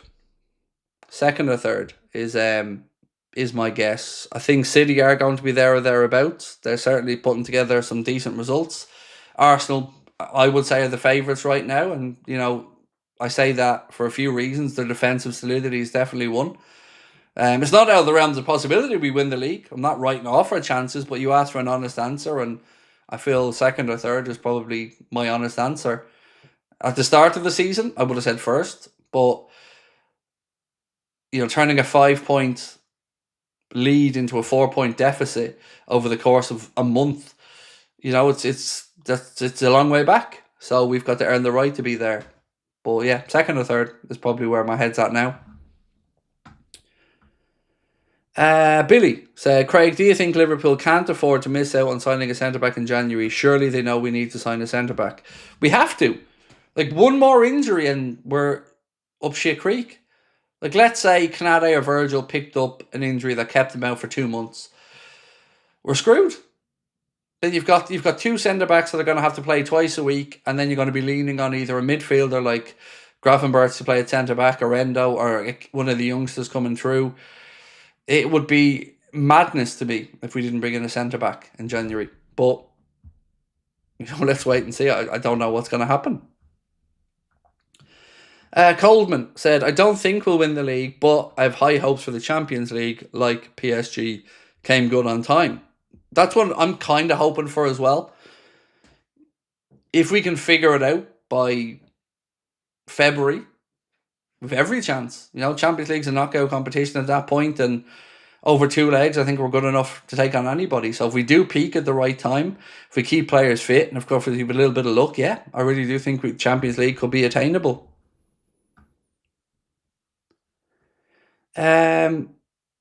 Zane Game said, Craig, what are your thoughts on Isak now having to fight for his place and the fact that Ekitike's spot in the team is almost a guarantee? I think what you've said is right, and I think it's up to Isak to prove himself. He came in for a big price, and like I've said, of course it's going to take time to settle in, but right now, if we had to pick one centre forward, like just one, it has to be Ekitike, and that's based off what we've seen so far, and that would be fair, in my opinion. I like Wirtz. I've no doubts that Isak will come good, but what has concerned me the most about Isak is he feels as if the team feels as if we weren't prepared for him to come in. We knew all summer that Isak was the guy Arna wanted. We knew he was the number one striking target. But then when we got him in, and yes, he is still getting up to speed, it doesn't feel like we had a clear-cut plan for exactly how to use him or exactly how to get him into the positions where he can do the most damage. And that's what has concerned me the most about the Isak signing, is that we look so far off understanding where he wants the ball, how to get the ball to him. That's the part that has me concerned more than anything. I think, he's too good enough for his form not to turn around, but we need to start giving him the ammunition as well. Misty, thank you for being with us as a member for 3 months. So thanks for the amazing late night agenda and podcast. My absolute pleasure, my friend. Thank you for your support. Coleman said, looks like Arne signed Isak but didn't have a plan for him. We can't even get the ball to him. And so even if you say that if we flip that for Wirtz, well, remember in the summer when we signed Florian Wirtz, we were told that he was going to be the number 10. And that was the role, and Arne spelled out to him exactly how he played that role. Well, here he is now playing right side of midfield, and already he's not being played as the number 10. So there's a few things about the summer transfer business that I don't really have any critiques of the players we've brought in, but do we fully know what we want to do with those players? That's a question that, again, I don't think we have an answer for. Frimpong at right back, don't know where... Don't know whether he will be the right back or not. Bradley for me right now is probably ahead of him. But even at that, I don't know if he was brought in to be a right back. It felt like an opportunistic signing rather than one that absolutely ticked the box. Because he's not Trent. Nobody is going to be Trent. But he's also not somebody we'd all naturally think of as a fullback. He's a wing back. And we don't play with a wing back.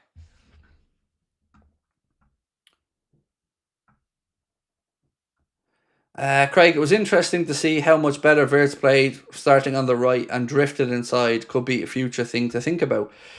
I think every game Wirtz, to me, has shown improvement. Every single game. And usually I call Arne out when he says stuff that I think is a little bit over the top or a little bit far-fetched. But when he said that Wirtz was being unlucky, I think he was spot on. Because he should have had a couple of assists at this point. And a few breaks of the ball didn't go his way. So, no doubt that he's going to be a superstar. I just hope, and I don't know if there's egos in that dressing room, but I just hope that we can get that team mentality. Because if they can all play as a team and not be selfish in particular moments and do what's best for the 11, that group of players with the skill set that they have, with the managerial talent that Arne has, we should be unstoppable. But we can't carry passengers. Everybody needs to work their ass off. Everyone needs to buy in to the team mentality and not chase any individual accolades or honours, because ultimately it's a team sport.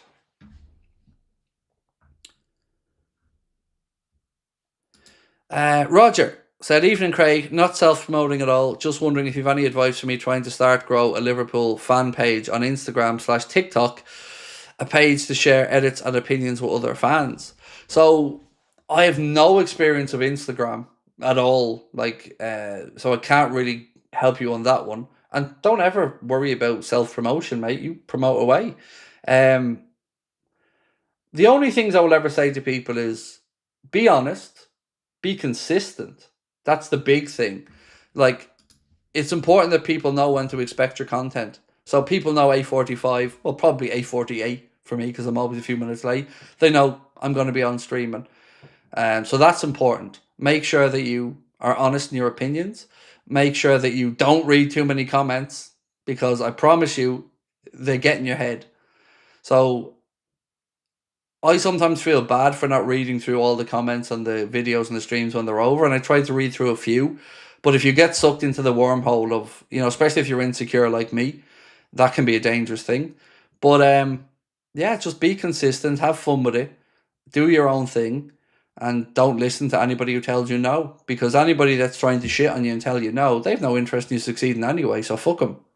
You'll find some lovely, real, kind-hearted people along the way, and they're the ones you lean on when times are tough, and they're the ones that'll support you as well. So yeah, just do it. Always do it. You don't take a chance, you never know. My psychologist often says to me that lucky people are lucky because they put themselves out there. And I had a bit of luck getting this channel to where it is, with the few viral clips and stuff. But I like to think ultimately it's down to consistency and being here, and people know we're going to be here. Uh, Esufali said, I would have preferred a guaranteed Gay or a speculative Isak at the time in the summer. Would you have preferred? I'm not going to lie, Isak. It was Isak, man, 100%. Look, I love Mark Gay. I love the idea of signing him. But to say to you that Isak wasn't making the hairs on the back of my neck stand up, I'd be a liar, man. You know, Wirtz and Isak in one window was just ridiculous. Craig, are there any of our summer signings on reflection you regret we bought? So I think it's too early, Jay, to say I regret it. But the one I'm most doubtful about is definitely Frimpong. Because I just don't know. It's not a question on Frimpong's quality. And certainly it's not a question of whether he fits in the changing room, because he looks like an absolutely A1 sound fella. Always in good spirits, always positive in what he has to say. But I just don't know. I just don't know where he fits in really in our team. So that's the only question mark I'd have there. Other than that, nope, Leone I understand. Kirkes I totally understand. Ekatike, Wirtz totally understand. Isak understand. So yeah, that's my honest answer. But it's not regret. It's more confusion about what we're going to do with them, rather than regretting that we signed them. Have I ever been to any Liverpool away games? Well, I suppose on a technicality, the answer is yes, but ultimately the answer is probably no. So I've been to 2 Champions League finals, but are they away games? You know, so I've never been to a Premier League away game or, you know, an FA Cup away game or no.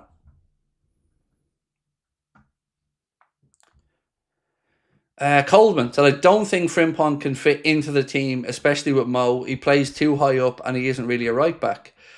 That's kind of my thought process as well. Yeah, I would have thought somebody like a Tino Livramento or somebody like that maybe would have been more suited to what we were trying to do. But again, I feel like it's a halfway house thing with Frimpong. He's half a winger, half a fullback, but not an expert in either. For us, in the way that we play. If we played that Alonso system, I could understand us bringing in Frimpong all day, every day. But we don't. And that's why I'm still unsure of... Like, the fact we're even having a conversation of who is our best right back right now, you know, I think that says it all. I don't know who it is. I don't think Arna knows who it is yet. Slot's still going on about low blocks and long balls. He has to deal with it. He does, and it pisses me off hearing him talk about low blocks and long balls. Teams are perfectly entitled to sit back and defend, or go long, or have long throw-ins, and it's up to us to deal with it. So yeah, absolutely agree. We have enough talent that we should be able to find a way around and through a low block. You know, Guardiola and City have faced a low block all the time since, you know, he's been in the Premier League, but they've always found a way through it.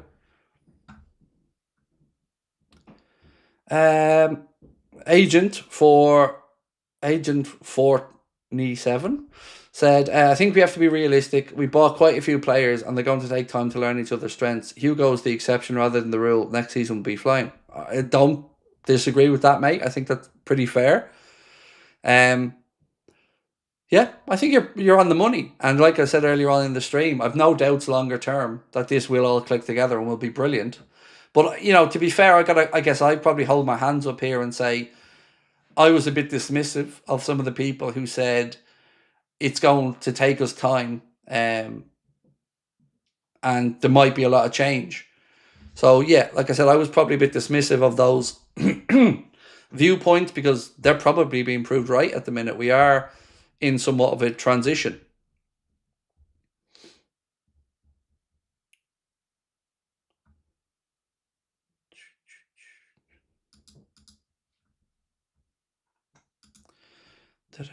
So did I see my missus pop in there somewhere? I swear I see somebody write my missus' name.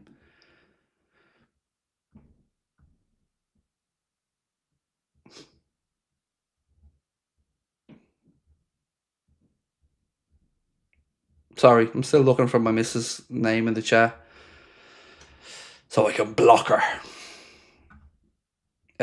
Arsenal won't win the league, said Wajid. I don't know, mate. It's if they don't win it this year, I thought their fans might as well just throw their hat at it, because this is the best chance they're going to have. I think, you know, they've clawed back points on us and gone ahead of us. City are still, finding their way. I think this is Arsenal's best chance, and if they don't do it this year, I think they're going to have to wait quite a while longer.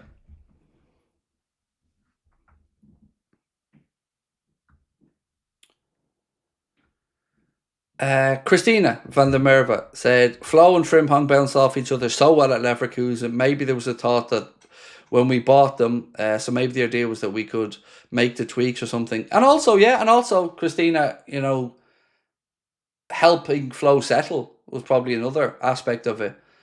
Look, there are a lot of great attributes that Jeremy Frimpong has, like pace, directness. We just, between injuries and chop and change in the team, we haven't really got to see a consistent run of Jeremy Frimpong in the team. I'm very, very interested now to see what Arne does. Like, part of me wonders, has Arne made the change in system preparing for the AFCON? So we know we're not going to have Mohamed Salah from midpoint of December through January. So is Arne now looking at the 4-4-2 with Wirtz on the right as a way to prepare for that, knowing that he can use Salah as one of the two forwards between now and then if he needs to? But when he goes to the AFCON, then there's no big dramatic changes. Like, maybe he's looked at Frimpong a couple of times in Salah's position and thought, no, maybe he's not going to cut it there. And maybe he's thinking we don't really have cover there outside of Chiesa, who he doesn't seem to want to play too much. So another part of me thinks that this is him preparing for Mo's departures to the AFCON. Thoughts on a 4-4-2 diamond? I think it could suit us a lot. Yep. I definitely feel that we looked more balanced the way we played against Frankfurt, but I'd need to see that again against Brentford and then see if it was just the opposition or if it was genuinely the system. Do you think we'll start to see a turnaround if we keep seeing 4-4-2 diamond instead of 4-2-3-1? Yes. Yes. I would argue the 4-2-3-1 was probably more of a 4-1-2-3. But either way, splitting hairs. I like the 4-4-2. I do, especially now that we have two strikers and Mo could be another option. So you've always got the ability to rotate there. Also, in the 4-4-2, with the way we play it, Frimpong could operate on the right side of that middle four and probably be better suited to that than playing in the fullback role or in the right wing role. So again, there's probably some positivity to that as well.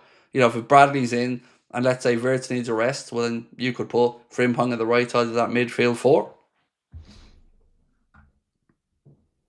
Yep, and it looks like WR26824 had a similar thought process. It just said Frimpong on the right and a 4-4-2 could work also.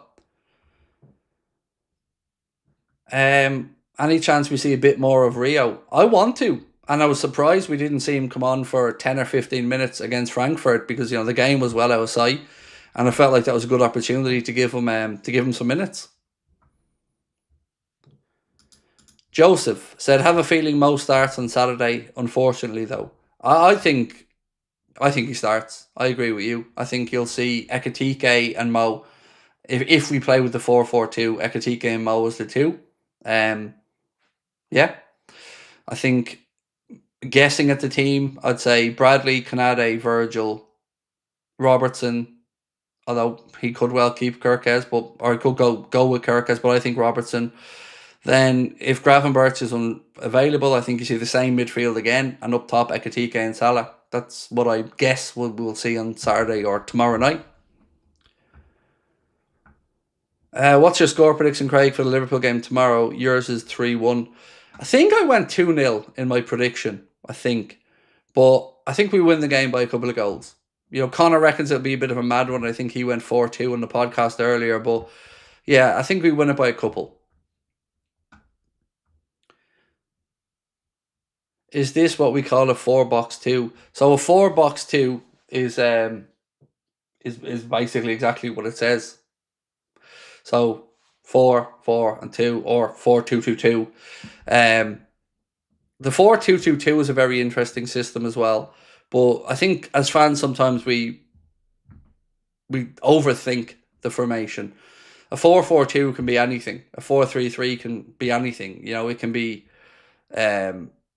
swapped around in game or out of game. It can be, tweaked without us even noticing it at times. So one thing that stood out to me in the 4-4-2 was only one of the fullbacks was getting forward, and then Robertson was tucking in as the other centre back.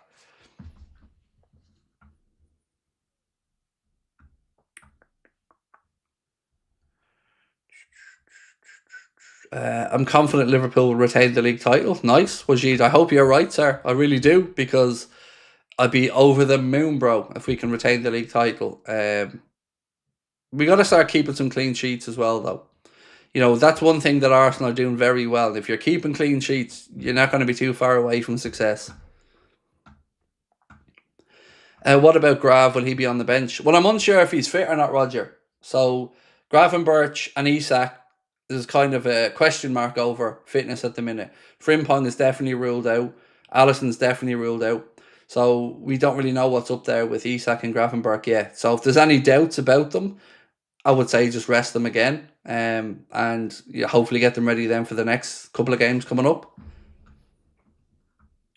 Would you sign Angelo Stiller? I still think we need another CDM. I would, but yes, thank you for reminding me about something. I like Stiller, but I wanted to talk to you about Camavinga.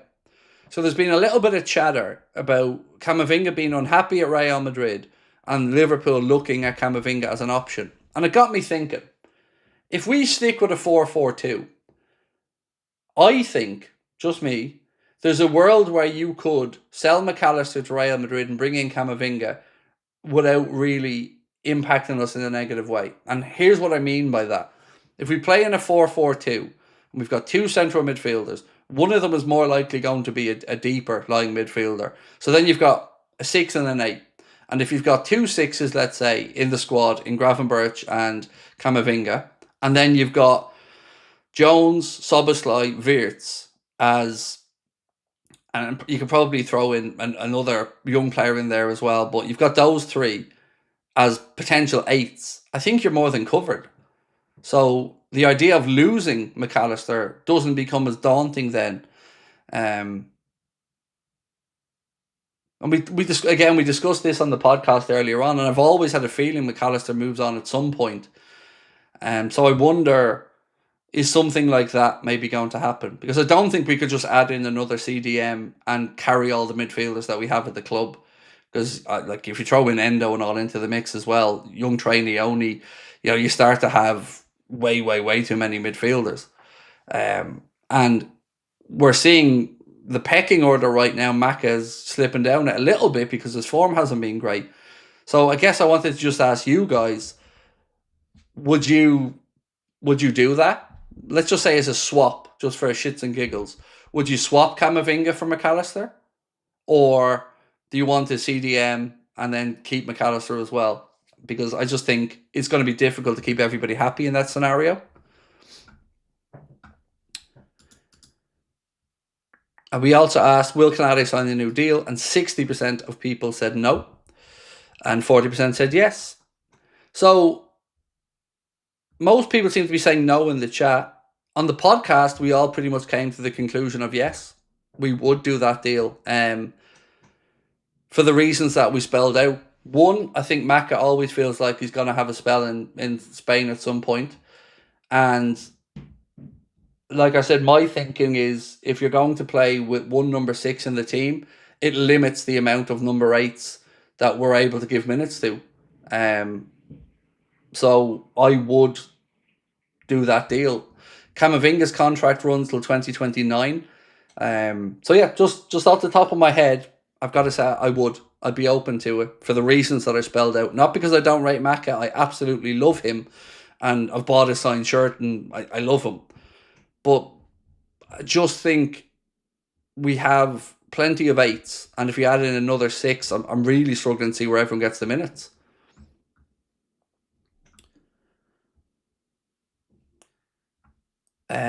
Keep him. He will become our box-to-box master. But who are you dropping then? Because if we're playing with Gravenberch or another CDM, we've got one more spot there in midfield, 2 at a push. And you've got Jones, Szoboszlai, Wirtz, Nioni coming through, Bocetti's still at the club, Endo still at the club. I just think there's just way too many bodies there.